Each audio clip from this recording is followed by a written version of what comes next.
नमस्कार, आपका स्वागत है। एक बार फिर से बताएंगे आज दिन भर की बड़ी खबरों को, लेकिन उससे पहले यदि आप भी कृषि आंदोलन का समर्थन करते हैं तो इस वीडियो को लाइक कीजिए, साथ ही चैनल को सब्सक्राइब करके और नोटिफिकेशन बेल को ऑन कर दीजिए। बढ़ते हैं पहली खबर की ओर। आपको बता दें कि देश की सुरक्षा को लेकर सरकार का बड़ा फैसला, कई टेलीकॉम वेंडर्स किए जा सकते हैं ब्लैकलिस्ट। आपको बता दें कि पूर्वी लद्दाख में भारत चीन के बीच जारी सीमा विवाद को लेकर केंद्र सरकार ने बुधवार को ऐलान किया कि वह कुछ विश्वसनीय टेलीकॉम वेंडर्स की लिस्ट बनाएगी, जहां से टेलीकॉम से जुड़े उपकरणों को खरीदा जा सकेगा। सरकार के इस कदम से अटकलें लगाई जा रही हैं कि आने वाले दिनों में चीन के वेंडर्स को झटका लग सकता है। सरकार इस लिस्ट के जरिए कई टेलीकॉम वेंडर्स को ब्लैकलिस्ट भी कर सकती है। बता दें कि केंद्रीय मंत्री रविशंकर प्रसाद ने कहा कि भारत की राष्ट्रीय सुरक्षा सुनिश्चित करने की आवश्यकता को ध्यान में रखते हुए कैबिनेट ने टेलीकॉम क्षेत्र के लिए नेशनल सिक्योरिटी डायरेक्टिव्स को मंजूरी दे दी है। इसके तहत सप्लाई चेन सिक्योरिटी को बनाए रखने के लिए सरकार टेलीकॉम सर्विस प्रदाताओं के फायदे के लिए विश्वसनीय स्रोतों, विश्वसनीय उत्पादों की एक सूची घोषित करेगी। मंत्री ने आगे बताया कि इसी तरह से कुछ स्रोतों की एक सूची होगी जिनसे कोई खरीद नहीं की जाएगी। सीनियर सिटीजन को मोदी सरकार का तोहफा, एयर इंडिया फ्लाइट में अब लगेगा हाफ टिकट। दरअसल केंद्र की नरेंद्र मोदी सरकार ने हवाई यात्रा करने वाले बुजुर्ग यात्रियों को बड़ा तोहफा दिया है। अब देश में 60 साल से ऊपर के किसी भी व्यक्ति को अब एयर इंडिया की टिकट आधे दाम में मिलेगी। बता दें कि एयर इंडिया के विमान में यात्रा करने पर आपको आधा टिकट ही खरीदनी पड़ेगी। विमानन मंत्रालय द्वारा बुधवार को इस बारे में जानकारी साझा की गई। दरअसल एयर इंडिया की ओर से इस तरह की स्कीम पहले भी चलाई जा रही थी, हालांकि अब मंत्रालय की ओर से मान्यता दी गई है।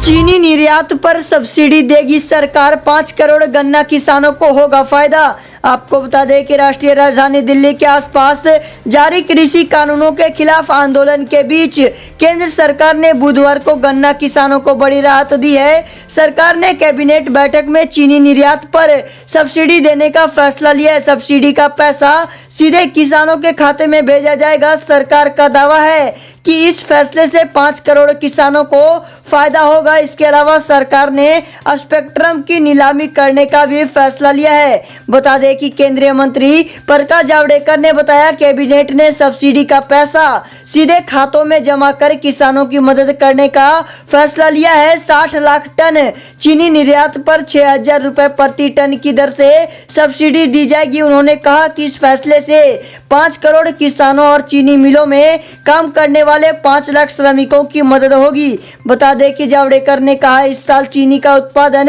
310 लाख टन होगा। देश की खपत 260 लाख टन है। चीनी का दाम कम होने की वजह से किसान और उद्योग संकट में है। इसको मात देने के लिए 60 लाख टन चीनी निर्यात करने और निर्यात को सब्सिडी देने का फैसला किया गया है। ममता बनर्जी पर ओवैसी का पलटवार, कहा मुझे पैसे देकर खरीदने वाला कोई पैदा नहीं हुआ। बता दें कि पैसे लेकर अल्पसंख्यक वोट बंटवाने की बात पर एआईएमआईएम चीफ असदुद्दीन ओवैसी ने पश्चिम बंगाल की मुख्यमंत्री ममता बनर्जी पर पलटवार किया है। ओवैसी ने ममता बनर्जी की बात का जवाब देते हुए कहा कि मुझे पैसे देकर खरीदने वाला कोई पैदा नहीं हुआ है। बता दें कि इससे पहले ममता बनर्जी ने एक चुनावी रैली में कहा था कि बीजेपी हैदराबाद की पार्टी को पैसे देकर अल्पसंख्यक वोट बंटवा रही है। असदुद्दीन ओवैसी ने ममता बनर्जी को इसी बात पर जवाब दिया। बता दें कि ओवैसी ने कहा ऐसा कोई पैदा नहीं हुआ है जो ओवैसी को पैसे देकर खरीद सके। ममता बनर्जी के आरोप बेबुनियाद हैं, वो अशांत और बेचैन है। उन्हें अपनी पार्टी की चिंता करनी चाहिए क्योंकि उनकी पार्टी के बहुत से लोग बीजेपी ज्वाइन कर रहे हैं। बोलने का मौका न मिलने से नाराज राहुल गांधी ने बीच में ही छोड़ी संसदीय समिति की मीटिंग।